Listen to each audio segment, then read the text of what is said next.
खांडवा गांव में 7 बजने को थे और हर शाम की तरह आज भी चारों ओर घंटे की आवाज गूंज रही थी। 7 बजने वाले हैं, अपने अपने घरों की तरफ बढ़ते रहें। 7 बजने वाले हैं, अपने अपने घरों की तरफ बढ़ते रहें। हेलो जी राणा साहब। बोला 7 बजने वाले हैं, सब लोग घर गए या नहीं? जी जी राणा साहब, लगभग सब चले ही गए। लगभग? तू जानता है ना 7 बजे के बाद क्या होता है? फौरन घर भेज सबको। जी जी, आप चिंता मत कीजिए, 7 बजने से पहले मैं सभी को घर भेज दूंगा। ठीक है, तू भी जल्द घर चले जा। जी राणा साहब, कल मिलते हैं। देव। हाँ पापा। 7 बजने वाले हैं, जाओ जाके सारे खिड़की दरवाजे बंद कर दो। हाँ पापा। 7 बजने वाला है, अपने अपने घरों की तरफ बढ़ते रहो। ये चढ़ो रे सब, दुकान बंद हो गई अब। अरे काकी चाय तो पिला दे। रे बावड़े, घंटी की आवाज ना सुनी के तेने? 7 बजन को है, जल्दी से घर निकल वरना। अरे बुढ़िया तू बहुत सोचती है, ये सब बस फालतू की बातें हैं, इतना दिमाग मत लगाया कर। बब्बन बेटे, थारे से बहस करने का समय ना है हमारे पास।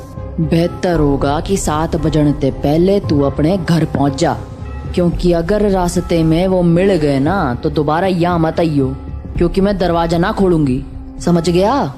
जा यहाँ से अब। हाँ जाता हूँ जाता हूँ। हाँ बोलो राणा सा। काकी सब लोग घर चले गए ना? हाँ सब चले गए। ठीक है, आप भी याद से खिड़की दरवाजे बंद कर लेना। रोज फोन करके यही बोले है तू। अरे 7 महीनों से गांव में कुछ ना हुआ तो अब क्यों जावेगा? 7 महीने पहले जो हुआ था वो दोबारा भी हो सकता है, इसलिए सावधानी जरूरी है। पापा। हाँ? सारे खिड़की दरवाजे लगा दिए। और पर्दे? पर्दे लगाए? पर्दे क्यों? खिड़कियां लगा तो दी हैं, और वैसे भी वो लोग तो तभी अंदर आ सकते हैं ना जब उन्हें अंदर बुलाया जाए। तो फिर देव, होश में हो? ये क्या बोल रहे हो? अरे हम पर्दे उनसे छिपने के लिए थोड़ी लगाते हैं, बल्कि इसलिए लगाते हैं ताकि हम उन्हें ना देख सके, उनसे बात ना कर सके और उनके बहकावे में ना आ सके। ऐसी गलती बहुत से लोगों ने की थी, उनके साथ क्या हुआ ये पूरा गांव जानता है, इसीलिए अच्छा होगा कि हम वो गलतियां ना दोहराएं। पापा, क्या मम्मी के साथ भी ऐसा ही कुछ हुआ था? क्या वो भी? 7 बज गए, जाओ जल्दी से जाके पर्दे लगा दो, वो लोग अब आते ही होंगे। हाँ। तो राणा सा की बात मानकर देव खिड़कियों पर पर्दे लगाने के लिए चला गया, पर अभी वो पर्दे लगा ही रहा था कि उसने ऐसा कुछ देखा जिससे उसके होश उड़ गए। देव बेटा। मम्मी, आप? हाँ बेटा, मैं ही हूँ। पर आप यहाँ कैसे? तुमसे मिलने आई हूँ बेटा। हाँ, पर आप तो मर गए थे ना? नहीं तो, देखो मुझे, मैं तो जिंदा हूँ। लेकिन पापा ने तो बोला आप मर चुके हो। फिर? तुम्हारे पापा झूठ बोल रहे हैं बेटा। मतलब आप मरे नहीं हो? नहीं, मैं तो बस रास्ता भटक गई थी, आज बहुत मुश्किल से तुम्हारे पास आ पाई हूँ, बस तुमसे मिलने। हाँ? सच्ची? हाँ बेटा, हाँ। अब चलो मुझे अंदर आने दो, 7 बज गए हैं, वो लोग आते ही होंगे। हाँ, मैं पापा को बोलता हूँ। नहीं नहीं, पापा को क्यों बुला रहे हो? वो मुझे देख तो पाएंगे नहीं, और जब तक मैं उन्हें समझाऊंगी तब तक तो बहुत देर हो जाएगी, इसलिए तुम ही जल्दी से दरवाजा खोल दो, जाओ। पर पापा ने 7 बजे के बाद दरवाजा खोलने से मना किया है। बेटा, मेरे पास ज्यादा वक्त नहीं है, मैं ज्यादा देर तक बाहर नहीं रह सकती। तुमने दरवाजा नहीं खोला तो? नहीं, मैं खोलता हूँ। थैंक यू बेटा। तो देव अपने घर के दरवाजे पर पहुंचा और दरवाजा खोल दिया। पर जब सामने कोई नहीं देखा तो उसने अपनी मम्मी को आवाजें लगानी शुरू की। मम्मी, मम्मी, अरे मम्मी कहाँ गई? मम्मी कहाँ हो? जल्दी आओ ना। देव! पापा, तुमने दरवाजा क्यों खोला है? देव बेटा। मम्मी। देव मम्मी को अपनी ओर आते देख ही रहा था कि तभी राणा शाह ने एकदम से लाइट्स बंद कर दी और लाइट के अचानक बंद होते ही देव पीछे पलटा तो उसके सामने अंधेरे में राणा शाह खड़े थे, जो देव को चुप रहने का इशारा कर रहे थे। देव बेटा, अरे कहाँ चले गए तुम? देखो मैं आ गई। मम्मी से नहीं मिलोगे? देव, देव। नंदिनी देव को आवाज लगा रही थी पर वो वहां था ही नहीं, क्योंकि राणा शाह ने उसे बगल वाले कमरे में छिपाकर दरवाजा बंद कर दिया था। पापा बाहर मम्मी थी और देव शांत हो जाओ, मैंने कहा था ना तुम्हारी मम्मी मर चुकी है। पर पापा उन्होंने बोला वो जिंदा है और देव बेटा, तुम अंदर हो ना? दरवाजा नहीं खोलोगे? तुम्हारी मम्मी आ गई। दरवाजा खोलो बेटा। पापा। कोई आवाज मत करो। लेकिन पापा, मुझे मम्मी से मिलना है। तुम्हें अगर सच में लगता है कि वो तुम्हारी मम्मी है तो उनसे कल सुबह मिल लेना, ठीक है? पर अभी के लिए शांत हो जाओ। राणा साह, ओ राणा साह, अरे मिलने दो ना मुझे देव से। कब तक झूठ बोलोगे उससे कि मैं मर चुकी हूँ? राणा साह, आप सुन रहे हो ना? पापा। बेटा बिल्कुल भी ध्यान मत दो और आंख बंद करके सो जाओ।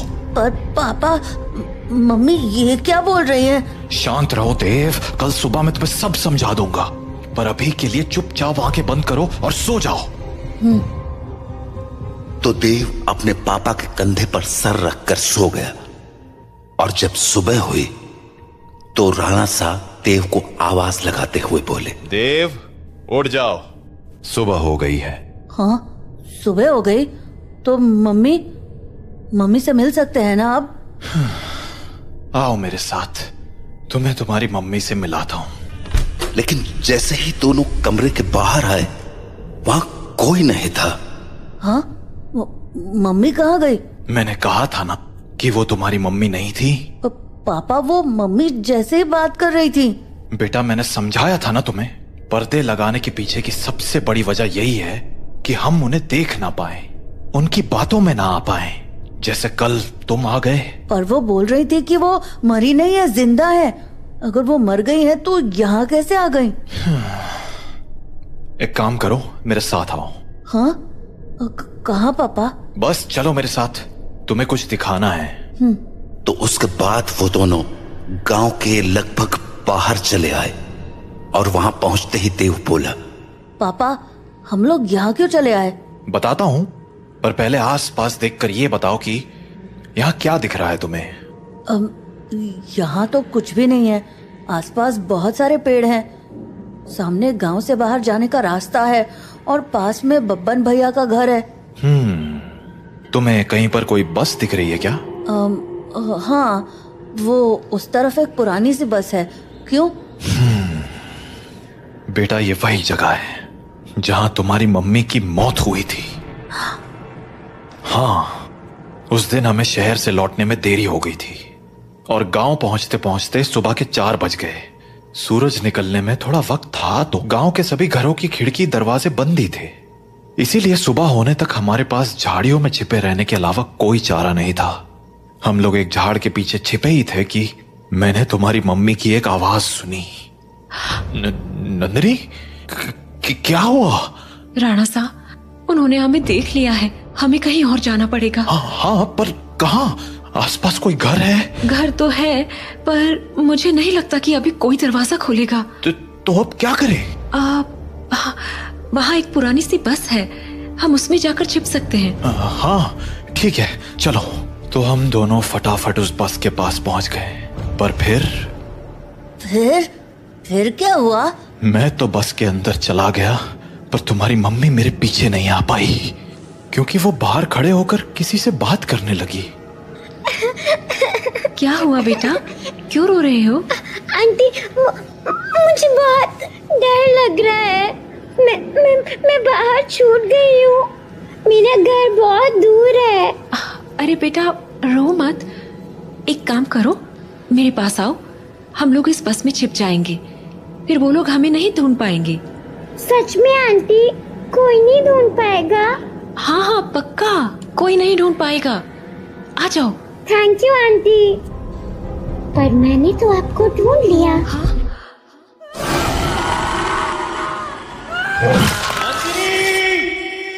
मैं नंदिनी को बचाने के लिए बस के बाहर जाने लगा, पर तब तक बहुत देर हो चुकी थी। बस को उन लोगों ने चारों तरफ से घेर लिया था। हेलो अंकल, बाहर आओ ना, खेलो हमारे साथ। और शायद मुझे देखकर हंसे जा रहे थे। हेलो अंकल, बाहर आओ ना, खेलो हमारे साथ। उन आवाजों को सुन मैं इतना घबरा गया कि अपनी जगह से हिल भी ना पाया। पर थोड़ी ही देर बाद वो आवाजें आनी बंद हो गईं और गांव के लोगों की आवाज सुनाई देने लगी। मैं समझ गया था कि सुबह हो चुकी थी, तो मैं बस के बाहर निकलकर तुम्हारी मम्मी को आवाज लगाने लगा।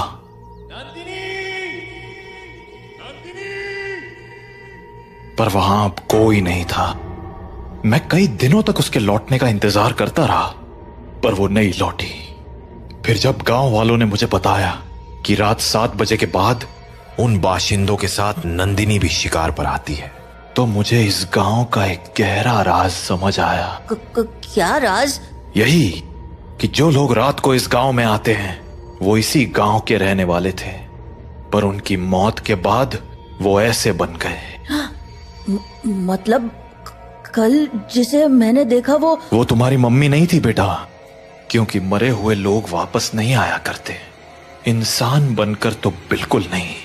अपने पापा से बात करने के बाद देव के मन में बहुत सारी बातें चल रही थी और वो उन्हीं ख्यालों में खोया हुआ काकी की दुकान में बैठा हुआ था कि तभी हर तरफ से घंटे की आवाजें आना शुरू हो गईं। 7 बजने वाला है, अपने अपने घरों की तरफ बढ़ते रहो। चलो चलो, घंटा बज गया, निकलो अपने अपने घरों को। अरे बुढ़िया, तू फिर शुरू हो गई। बोला था ना ये सब फालतू की बातें। अरे बावड़े, दिमाग फिर गया है क्या तारा? जानता है ना 7 बजे के बाद बाहर के हुए कच्चा चबा जावेंगे वो बाशिंदे। अच्छा, और तुझे कैसे पता कि वो कच्चा चबा जावेंगे? क्योंकि आज तक जो भी रात को बाहर रुका है वो मारा ही गया है। अच्छा, फिर थारा राणा सा कैसे बच गया? हाँ, वो भी तो फंसा था ना रात को अपनी लुगाई के साथ। मैंने बोला ना, थारी फालतू बातें सुनने के लिए हमारे पास टेम ना है। जा निकल अब यहाँ से। हाँ जाता हूँ। इतना कहकर बब्बन वहां से चला गया, पर बब्बन की बात ने देव का ध्यान जरूर खींच लिया था। तो वो भी अब ये सोचने लगा था कि उस रात उसकी मम्मी तो मर गई, पर पापा कैसे बच गए। वो ये सब बातें सोच ही रहा था कि तभी काकी बोली, अरे छोरे, हाँ बात ना सुनी क्या तूने हमारी? बोला ना घर निकल। जी काकी। तो देव हड़बड़ाता हुआ काकी की दुकान से बाहर निकल आया। वो घर के लिए निकलने ही वाला था कि उसके मन में एक और ख्याल आया और वो सीधा बब्बन के पीछे चल पड़ा। बब्बन भैया। क्या हो गया छोरे, कहाँ भागा चला रहा है? वो मुझे ना आपसे एक बात पूछनी है। पूछ। वो अरे जल्दी बोल, पता है ना 7 बजने को है। तू घर नहीं पहुंचा तो थारा बाप सर पीट लेगा। वो आप वहाँ काकी को बोल रहे थे ना कि एक रात मेरे पापा और मम्मी बाहर रह गए थे और मम्मी को तो उन लोगों ने मार दिया था, पर पापा किसी तरह बच गए। तुम्हारे पास मारी ही बात दोहराने आया है के? जल्दी पूछना के पूछने है तने। नहीं, मैं ये बोल रहा था कि आपका भी घर उसी टूटी फूटी बस के पास है ना? हाँ तो आपने कुछ देखा था क्या? कमाल है, बाप अंधा कानून और बेटा सरलॉक। हाँ, देखा था, सब देखा था। कैसे उन बाशिंदों ने थारी माँ को नोच खाया था। खाना तो वो थारे बाप को भी चाहते थे, और थारा बाप साला बस में छिपा बैठा था, और वो लोग न जाने क्यों अंदर ना जा पा रहे थे। वो सारे लोग सूरज निकलने तक बस को घेरे खड़े थे। कोई बस को पीट रहा था तो कोई चीख रहा था, पर अंदर कोई ना जा पा रहा था। पर वो लोग घुस क्यों नहीं पा रहे थे? क्योंकि 7 बज गए, बातचीत का टाइम खत्म। अब चल हमारे साथ। नहीं, मैं घर जाता हूँ। रे बावले, अब घर जाने का मौका खत्म हो गया। आधे रास्ते में ही कोई ना कोई नोच खावेगा तुझे। चल अब हमारे साथ। तो बब्बन देव को लेकर अपने घर चला गया। वहीं राणा सा अपने घर में परेशान हुए जा रहे थे। ये देव कहाँ रह गया? अब तक घर क्यों नहीं आया? काकी को पूछता हूँ। हेलो काकी। हाँ राणा सा, मारे को लग ही रहा था कि थारा फोन आवेगा। सब लोग जा चुके हैं और दरवाजे खिड़कियां भी लगा ली हैं मैंने, इसलिए चिंता मत। काकी, देव है क्या वहाँ? हाँ देव, वो तो कब का निकल गया यहाँ से। देव घर नहीं लौटा है क्या? तुम एक काम करो सा, बाकी लोगों को फोन करके पूछ ले, क्या पता देव किसी के यहाँ रुक गया हो। ठीक है। जहाँ राणा सा देव को हर जगह ढूंढे जा रहे थे, वहीं देव बब्बन के साथ उसके घर चला आया था। तो अभी वो दोनों साथ में बैठे ही थे कि देव को बाहर से एक जानी पहचानी आवाज सुनाई पड़ी। बब्बन, ओ बब्बन, देख मैं आ गई। ये तो मेरी मम्मी की आवाज है। सही पहचाना छोड़े, तारी मम्मी ही है बाहर। अब एक काम कर, यहीं रुक और यहाँ से तमाशा देख। तो बब्बन खिड़की के पास गया और पर्दे हटा दिए। हाँ छोरी, बुला रही थी ना मने, ले देख मैं आ गया। कितना इंतजार कराता है तू। इंतजार? अरे अभी तो आई तू। मैं तो रोज ही आती हूँ, तू मुझसे कभी मिलता ही नहीं। अरे थारे से तो रोज बात करूँ हूँ मैं। हाँ, पर मिलने का मतलब बस बात करना थोड़ी होता है, करीब भी तो आना होता है ना। अच्छा, मारे करीब आना साथा ने। और नहीं तो क्या, खोल ना दरवाजा। कमाल है छोरी, तू भी अपने राणा सा को इतनी जल्दी भूल गई। जो राणा सा देखेंगे नहीं, वो उन्हें पता कैसे चलेगा। कमाल है तू भी। वैसे थारे बेटे का क्या, वो तो देख सके है ना। ओफो बब्बन, तू भी ये क्या बातें करने लगा। हम दोनों के बीच में किसी दूसरे का क्या काम। जाना, दरवाजा खोल देना, मुझे तेरे से अच्छे से मिलना है। अच्छा चल ठीक है, खोल ही देता हूँ दरवाजा अब। तो बब्बन दरवाजा खोलने जा ही रहा था कि देव बोला, बब्बन भैया दरवाजा मत खोलना, वो मेरी मम्मी नहीं है। अरे यो बात तो मने भी पता है, यो थारी माँ तो अब बिल्कुल ना रही। अरे बब्बन भैया, मैं सच कह रहा हूँ, वो इंसान नहीं है। वो इंसान है या नहीं, ये तुझे अभी पता चल जाएगा, तू बस देखता जा। तो इतना कहकर बब्बन ने दरवाजा खोल दिया और सामने खड़ी नंदिनी से बोला, हाँ छोरी, मिलना था ना तने मारे से, आजा अंदर आजा। बब्बन की बात सुनकर देव के तो होश ही उड़ गए, पर तभी कुछ अजीब हुआ। उसने देखा कि उसकी मम्मी दरवाजे पर तो खड़ी थी, पर दरवाजे से अंदर नहीं आ रही थी। क्या हो गया, रुक क्यों गई, आजा अंदर। नंदिनी कुछ देर तो वैसे ही खड़ी रही, पर फिर बोले, तू बाहर क्यों नहीं आ जाता बब्बन, मैं तुमसे यहीं मिल लूंगी। अरे अभी तो अंदर बुलाने को कह रही थी, अब बाहर बुला रही। देख छोरी, आना तो तुझे ही पड़ेगा, अब सोच ले। तू भी ना बब्बन, कितना इंतजार कराएगा, आ जाना बाहर। नंदिनी के जवाबों को सुनकर देव के मन में बहुत सारे सवाल उठने लगे थे, जैसे कि उसकी मम्मी घर के अंदर क्यों नहीं आ रही थी, और वो बार बार बब्बन को बाहर आने को क्यों कह रही थी। देव धीरे धीरे बब्बन के पास पहुंच गया, पर इससे पहले कि वो बब्बन से कुछ पूछता, उसे नंदिनी ने देख लिया और वो बोली, अरे बेटा देव, तुम भी यहाँ हो? आओ ना, मम्मी से नहीं मिलोगे? कल हम मिल नहीं पाए थे ना? आ जाओ, आज मिलते हैं। देखो, बाहर तुम्हारे साथ खेलने के लिए इतने सारे बच्चे भी हैं। हम खूब मजे करेंगे।